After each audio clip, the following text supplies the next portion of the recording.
시청자 여러분 안녕하십니까? BOA 뉴스투데이 시작합니다. 존 하이튼 미국 합동참모본부 차장이 북한이 개발한 핵무기를 적은 수라고 표현하면서도 북한의 주변국과 미국의 확실한 위협이라고 밝혔습니다. 그러면서 북한의 핵 위협에 맞서 미국은 본토 미사일 방어망에만 의존하지 않고 강력한 핵 억지력을 항시 유지해야 한다고 강조했습니다. 첫 소식 김시영 기자의 보도입니다.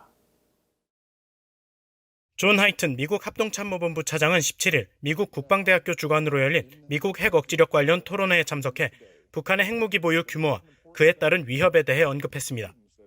러시아는 최대 수천 기의 핵무기를 개발했고 중국은 핵 역량을 날로 발전시키고 있다고 말한 뒤 북한은 적은 수의 핵무기 개발을 마쳤다고 밝히고 주변국과 미국을 위협할 수 있다고 강조했습니다.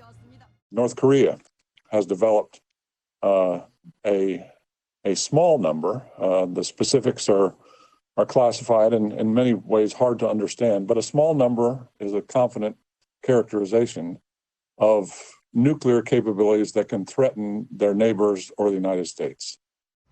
하이튼 합참 차장은 그러면서 미국은 북한의 위협으로부터 스스로를 방어할 수 있어야 한다면서 미국 본토 방어 미사일 전략에만 의지할 수 없다고 밝혔습니다. And we have to be able to defend ourselves against that. But as we talk about defending ourselves, it's important that we realize that defense begins not with the missile defense capabilities, which I'm very confident can defend ourselves against the North Korean threat. But that's not where the defense of the homeland begins. The defense of the homeland begins with our strategic deterrent. 하이튼 합참 차장은 이어 ICBM 대륙간 탄도미사일인 미니트맨 3와 B-2 전략폭격기를 대체할 B-21 차세대 스텔스 전략폭격기, 그리고 콜롬비아급 전략 핵 잠수함 등 미국의 핵 삼축을 언급하면서 이 같은 핵 전략 자산들이 매일같이 준비 태세를 갖추고 있어야 한다고 강조했습니다. 실제로 미국은 지난 7월 니미츠 항공모함과 로널드 레이건 항공모함 강습단의 남중국해 합동훈련 때 미국 본토에서 B-52H 전략 핵폭격기를 출격시키는 등 영내의 핵 전략 자산을 지속적으로 배치해왔습니다.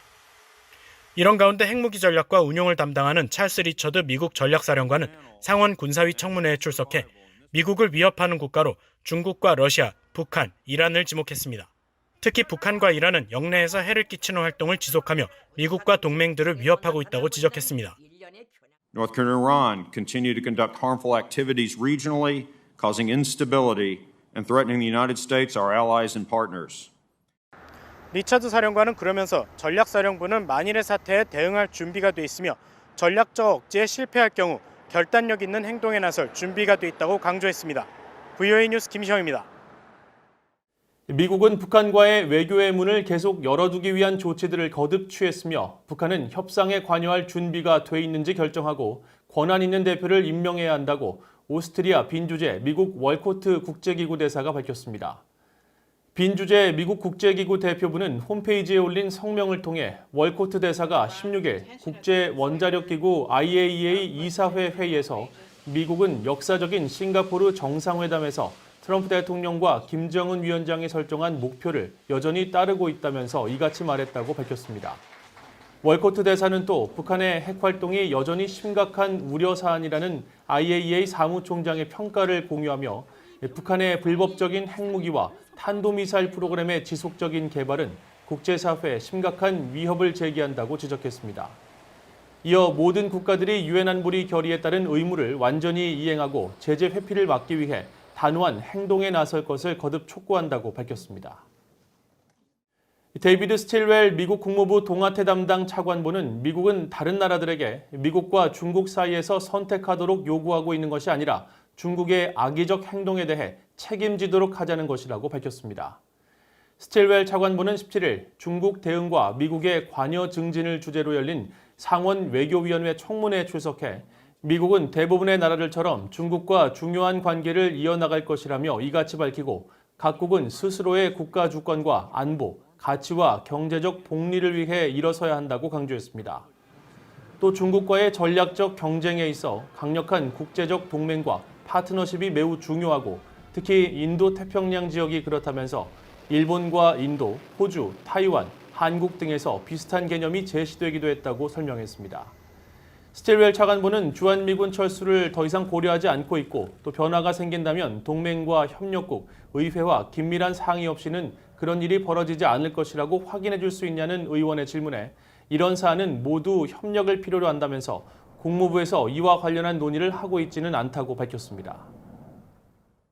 최근 미국에서 출간된 책 경로에서 김정은 북한 국무위원장이 고모부 장성택을 처형한 뒤 참수된 머리를 가슴에 얹어 전시했다는 트럼프 대통령의 발언 내용이 실렸는데 이에 대해 미국 내 인권 전문가들은 북한식 공포정치의 단면을 보여주는 것이라고 지적했습니다.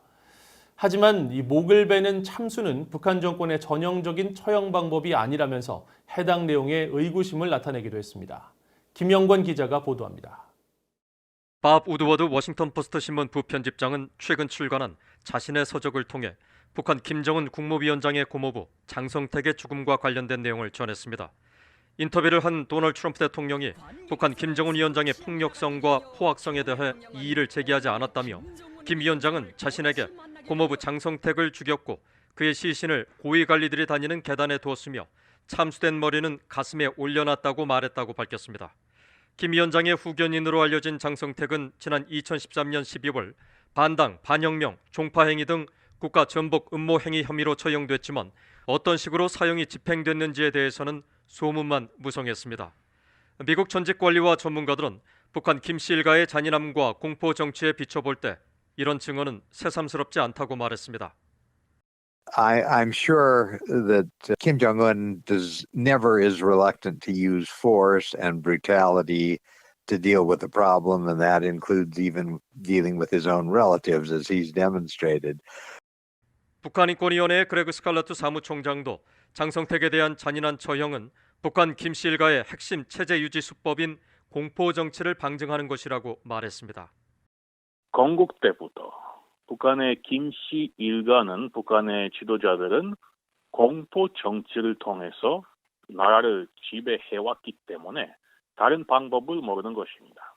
조금이라도 의심을 받으면 그러면 이제는 공포 정치가 등장하는 것이죠. 한국 국정원 산하 연구기관인 국가안보전략연구원은 지난 2016년에 발표한 김정은 집권 5년 실정 백서에서 김정은이 3대 세습 권력을 공고히 하기 위해 고모부 장성택을 비롯한 고위 간부와 주민 340명을 공개 총살하거나 숙청하는 반인륜적인 행위를 자행했다고 밝힌 바 있습니다. 미국 안팎의 민간단체들이 연대한 북한자유연합의 수젠 솔티 의장은 김 위원장이 중국식 개혁 개방을 선호했던 것으로 알려진 고모부를 처형한 건 민생보다 체제 유지를 앞세우는 지도자의 잔인함을 보여준다며 한국 정부가 이런 폭압적인 정권에 대한 정책을 바꿀 필요가 있다고 지적했습니다. This is just a reminder of why Moon Jae-in's policies are so wrong, because we should be talking to the people of North Korea that are like the Changsong texts, to tell them there is another way forward. We care about you. We care about North Korea. We want North Korea to open up. We want North Korea to be rich and prosperous like South Korea.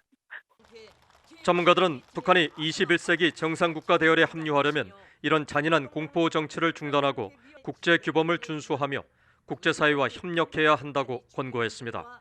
이런 가운데 스칼러트 사무총장과 로버트 킹 북한인권 특사는 북한에서 목을 베는 참수 형태의 처형은 낯설다며 김 위원장의 주장과 트럼프 대통령의 언급, 북한 전문가가 아닌 우드워드 부편집장의 모호한 표현에 의구심을 나타냈습니다.